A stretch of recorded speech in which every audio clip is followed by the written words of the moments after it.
Oh, you back up. It's picking up. Yeah. It's like that.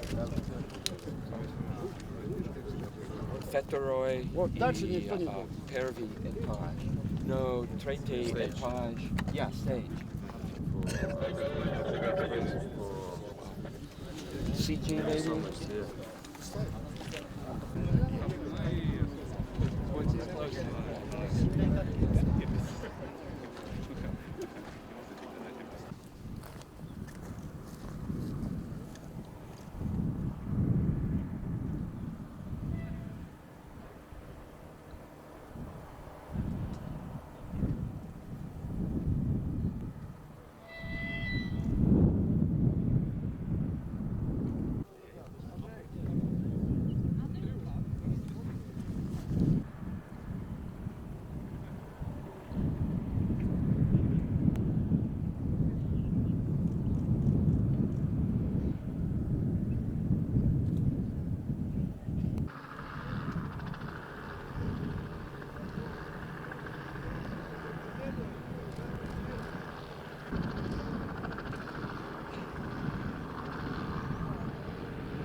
Peggy Whitson, Chief of the Astronaut Office, once again in Baikonur, but in stark contrast to recent launches, a picture postcard day for the launch coming up in the wee hours Wednesday. What are your thoughts here as we embark on yet another mission, but this time the mission that re-ups the crew to 6 and closes out the space shuttle era? Well, this is an exciting mission. Mike Fossum, Satoshi Furukawa, and Sergei Volkov are going to join the 3 crew that are already on orbit, getting us back up to a crew of 6. We're excited about it. They will be actually, in this next month, preparing for the last shuttle flight, STS-135's arrival in July. And all the activities are pretty much a prelude to that shuttle launch, because this space station crew, Mike Fossum and Ron Guerin, who's already on orbit, are going to actually be performing the EVA during the STS-135 mission. So that's kind of a unique novelty for this mission, in addition to the fact that obviously it's the last shuttle mission. Fossum, in the last 2 weeks here in Baikonur, has almost been like a kid in a candy store. You've talked to him. What are his thoughts, his feelings, just about on the eve of launch? Oh, he's really ready to go. He's looking forward to the mission. They have a great crew. They have great camaraderie in this crew, and I'm looking forward to just their interactions with the ground. I hope they'll enjoy them as much as we have during their training flow. Obviously, everybody talks about this bittersweet transition moment in history. What are your thoughts as pretty soon we are to depend on the Soyuz for the next foreseeable future, the near future, exclusively for rides up and down? Well, the Soyuz is a very reliable vehicle, and we have a good partnership worked out with our Russian counterparts. I think it'll work out. We are hoping for a replacement to fill our gap on the U.S. side as soon as possible, obviously.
Oh, yeah.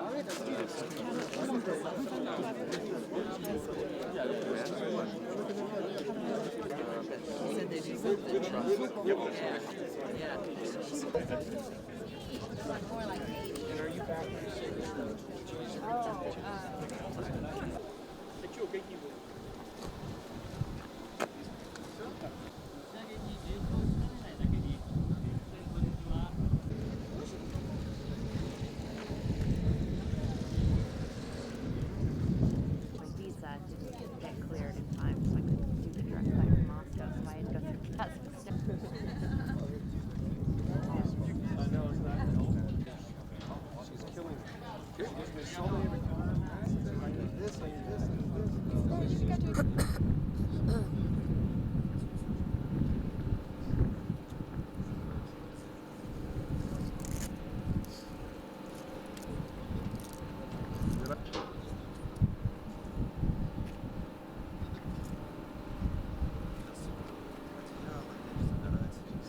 Mike Seferdini, International Space Station Program Manager. Mike, welcome to Baikonur as always. Today, another rollout for another upcoming launch. What is significant about this launch at this particular time in the wake of one shuttle mission on the cusp of the final shuttle mission coming up in a few weeks? Well, Rob, as you know, there's two answers to that. One is the technical answer that this period of time in the program where we had ATV flights, we had the two shuttle flights, all of those had to fit in sequence, and then we had the rotation of the crew, which we're in the middle of now. It was a technically challenge as things moved around. So this really represents one of the last steps in this relatively tight period. We have this launch of the crew to ISS, and shortly thereafter we'll have on the 20th of June the departure of the ATV, which has done a great job for us on ISS, and here in the last few days on orbit, it'll take the ISS to the highest orbit it's ever been in. So technically, it represents kind of the end of a kind of challenging period we've had on orbit. But also, as you know, this will be the last shuttle flight to ISS, and so this particular crew will see that historic event occur in the ISS program. Of course, ISS wouldn't be here without the shuttle program. We have means and ways to maintain the station without the shuttle. She was necessary primarily for assembly purposes. So in spite of the fact that we can live without the shuttle and the shuttle program, we'll miss her greatly, and this crew will see that last flight. And so it's a kind of a maybe not a sad moment, but it's a moment where we kind of reflect back and go, yes, assembly's complete. We're moving on with the utilization phase of the program, which is why we built the ISS in the first place. Once Mike Fossum and Satoshi Furukawa and Sergei Volkov reach the station, you have a rather sublime blend of veteran and first-time flyers, but a tremendous amount of experience. What challenges will they face during the bulk of their half year in orbit that will span into the late fall timeframe? Well, this is a great time. The last shuttle flight brings up an enormous amount of crew supplies to get us a year, almost a year's worth of supplies to orbit. And so the first thing they'll have to do is try to work with the shuttle crew to do the exchange of all the components, because the shuttle crew is going to be small this time. The smallest crew we've ever flown to ISS, 4 crew. And so the ISS crew will be more busy helping with the transfer, and it's Atlantis, which doesn't have the capability to stay on orbit as long as the other vehicles. And so the very first thing they'll have to do is add extra tasks to help us do all the transfers we need to do to get all of those supplies out of the MPLM and all of the components we want to take home in the MPLM back in the payload bay. But after that, we're going to transition our whole process to more of a utilization capability. And so they're going to help us with this transition where we're going to start thinking more of allocating time to utilization, and all the systems work will have to fit within what's left. Whereas up until this point, we've been operating a little differently. All the systems was the priority, and the utilization got what was left. And so this is a major transition for us as a program, and the crew will be a big part of helping us through that. Of course, the last thing is I expect, I'm cautiously optimistic by the end of their increment, they will see the first commercial vehicle fly to ISS. And while the training associated with that is not particularly over-the-top challenging in terms of crew time and capability, it will be a first, and with like all firsts, it can have its surprises, and so they'll spend a lot of time getting ready for that, and then of course implementing the actual docking when it does occur late in their increment. And the final question to that, Mike, is people are naturally interested in how the timetable is going for the development of SpaceX's Dragon and Orbital Science's Cygnus spacecraft, and whether or not, frankly, you feel confident that they're going to come online to pick up the baton here. Well, there's coming online, and there's coming online in time. Both of these companies are doing a tremendous job building their spacecraft. We interact with them every day. They've got a lot of bright young engineers, well equipped and very dedicated, who are building what appear to be tremendous spacecraft. However, even the most experienced companies will project a date when a new system will come online. You see it in the aircraft industry is the one I can think of off the top of my head that we hear the most of, but miss their dates. So while I expect this to slip to the right some, I do expect them to come to ISS in the near future. And one of the reasons why we flew STS-135 was to give us the additional supplies on orbit in case they do tend to slip to the right a little bit. Today they're both shooting for the end of this calendar year, and we're optimistic. We're cautiously optimistic they'll make that. However, we have about a year's worth of margin in case they hit snags along the way, normal kinds of things you see in developing a new spacecraft, which you can expect. So I do expect them to be there. They may or may not be there on the current schedule, but we've got the margin in the systems to let them to take the time they need to do it right and ultimately get to ISS on a regular basis. And finally, of course, we're here in Baikonur because the Soyuz ready to launch. Once again, our ticket to fly for the near future, anyway, up and down to station. A new head of Roscosmos. There is change in the air. How are you viewing that change, this transition period, in terms of the protection, sustenance, and safety of the ISS? Well, you know, as in any system, the head of the system can cause changes, affect changes.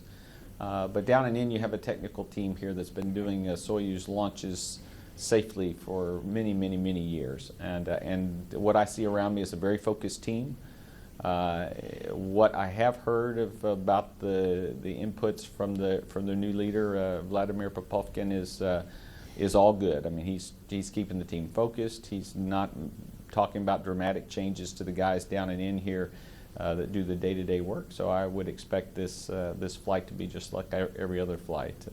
The Soyuz is an incredibly robust design. The team that does this work and gets her ready for launch and launches and operates her to docking is a talented, dedicated team, and so I expect this flight to be like every other one we've enjoyed. With the possible exception is the weather's going to be really nice this time. Bill Gerstenmaier, NASA's Associate Administrator for Space Operations here in Baikonur. Bill, another rollout today as another crew is on the verge of augmenting the space station back to 6 crew members. Your thoughts today as you saw the rollout to the pad, and your thoughts on the criticality of this launch at this time of transition? Yeah, I guess, again, my initial thoughts were the weather was just phenomenal today. It was a very pretty day for the rollout. Again, the vehicle looked in tremendous shape and ready to go fly, which is a real tribute to our Russian partners of continuing to support the ISS as we added the additional Soyuzes to keep the crew complement at 6. I also think about the crew on board space station that are currently at 3, with Ron being our single person on the ISS, and I think it'll be exciting to get another crew member, to get Mike up there with him to continue with utilization. So I look very much forward to this next phase when we get 2 U.S. crew members back on orbit and we pick up that pace of utilization back on space station. You know, you look at the rollout today, you look at the operation, which has replicated itself for 5 decades now, and at this time, where so many vehicles have come and gone, and this choreography that we've talked about before, shuttle missions, cargo vehicles flying back and forth, the city in the sky that people call the International Space Station, this has been a fairly remarkable first half of the year, has it not? Yeah, I think when I just look at the vehicle traffic that's occurred this first portion of the year, it's pretty amazing. You know, the last shuttle flight was very demanding with the 4 spacewalks. Adding the AMS to space station was a big deal. Still, the progresses that are coming and going, the ATV that's currently docked, there was just recently a fairly large maneuver to reboost the space station with the ATV. That entire choreography and working all this out just kind of passes underneath the horizon, and folks don't see what's really going on or appreciate the complexity of what's happening in space. But the teams have done a tremendous job of staying focused, kind of keeping things moving forward, really planning to do the utilization and operations. I think it's also interesting in that Soyuz, even though it looks like it's a repetitive kind of thing, we're seeing the new generation of Soyuz vehicles come online, the digital Soyuz. So even though it looks to us from the outside that it's just kind of the same vehicle, things appear repetitive, that's not the case at all. The Russians are continuing to upgrade, continuing to modernize, continue to look at the ways the vehicles operate and make improvements. So I think that's important for us to remember in the spaceflight community, that we stay sharp and we stay good by putting some new changes in, continuing to upgrade, modernize in small areas and keep moving forward. So just as the Russians are making small incremental changes that aren't very obvious to us, those are very important to the overall health of the station. And you see the same thing on board station. You know, Mike is redoing a bunch of components on station. We're going to increase our bandwidth next year so we can bring more data down, et cetera. So these look like static activities, but they are really not. They're continuing to grow and continue to expand and continue to get more capabilities. So again, it's a pretty amazing period, this first portion of 2011, as we kind of really execute all the things that we talked about doing in the years past. And the multinational facet of space station again receives an exclamation point with the arrival of Satoshi Furukawa. The Japanese are extremely excited about his presence on board, and again, if you look at the complexion of how station, from crew to crew, from mission to mission, it is a fairly remarkable activity.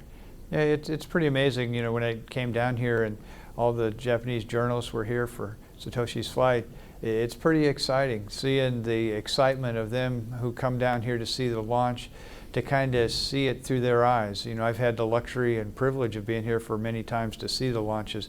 So in a way, I kind of see them as almost a normal event. But then when I see the reactions of the Japanese journalists and the families and the Japanese management to this activity, I see it through a different light, and I see that excitement again come back to about what we're doing. And it reminds me of how special what we're doing in space and these launch activities really are. So the chance to have work with the international partners and bring them in and get to see their new excitement in this activity is really something that's pretty special for me.